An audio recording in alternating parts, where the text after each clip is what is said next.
everyone. Thank you very much for joining us today. Thank you to our final panelists of the day. Thank you for all your comments and questions that have livened up the discussion. We have now reached the end. We're about to head off to the cocktail, but first I'd like to hand over to the Executive Director of the Martens Center, Tomi Huhtanen. Thank you.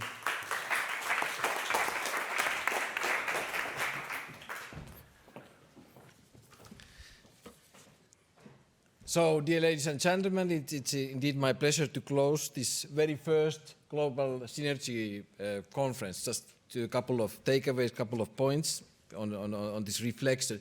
First of all, I would like to close the circle. So, indeed, this was the first of our conference. So, why did we do it? And I think that the key idea there is that we have had in Brussels, we often speak about EU's global role and our impact. But as actually Antonio Lopez Istúriz well put it, you know, outside of Brussels bubble, if you go to Delhi, Singapore, Tokyo, it gets suddenly very thin. And many times we speak about, global scope without knowing exactly what we are talking about. And here in Brussels bubble, we tend to be very domestic. We think we are very international, but we don't go outside. So that was, this conference was had the purpose to counter that.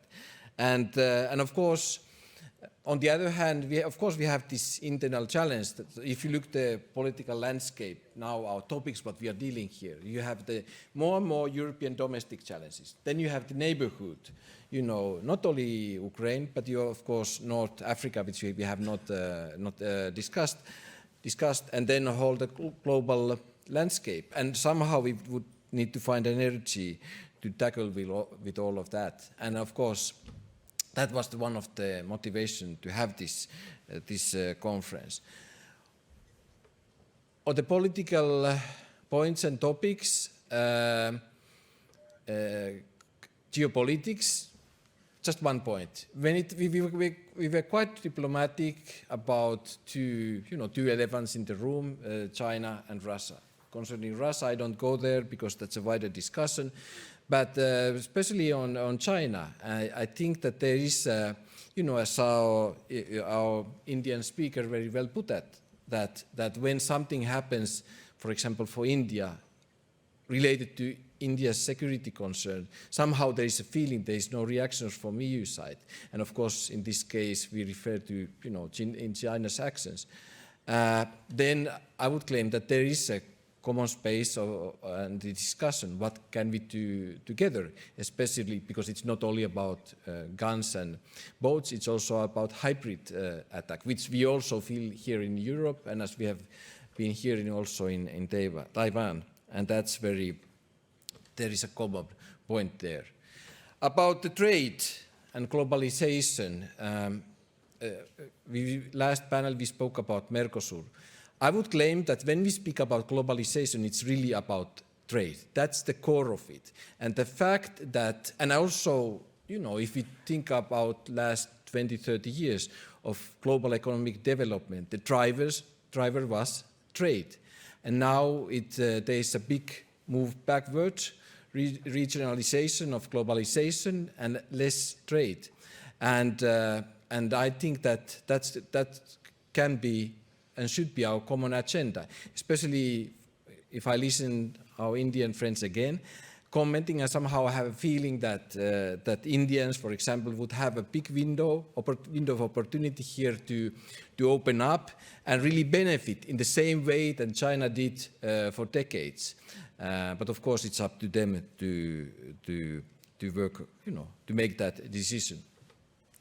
Then we have been discussing about sustainable economy, sustainable transition, the climate change. That was one of the reasons why we did this conference, because here in Martens Center, in broad terms, we acknowledge that for Europeans, the climate change is a major concern. But the second point, the fact that we have been pushing it through regulation and public financing. And we would claim that the numbers just don't add up. So you need much more private involvement, number one. And number two, we need to speak about this with our global partners in Asia and people beyond. Because if you really want to have a global impact, we know that the emissions here of European Union or Europe are under 10%. So we need to get everybody involved. And I think there is a lot to learn. Also, we have been referring to a populist debate in Europe.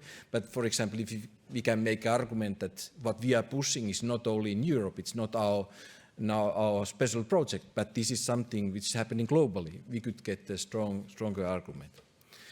I would conclude about the future. So what are the future steps? Well, this was the beginning. This was the opening. We hope to continue. I would say many of you have been coming and commenting what a great initiative that we don't have so many such discussions here in Brussels. I think that's a good sign. I guess the challenge for all of us here in Brussels Bubble is to kind of take that, integrate this global discussion to our European debate. So that's it. It's 14th of February. It's St. Valentine's Day. Some of us have romantic dinners, but in many European countries, it's played as a day of friendship.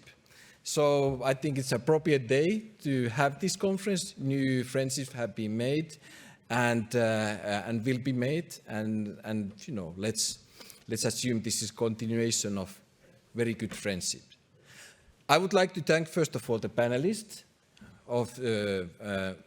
and especially from different continents who have made the effort to come to the Spring East Brussels, which was not so sunny, but nevertheless, we tried.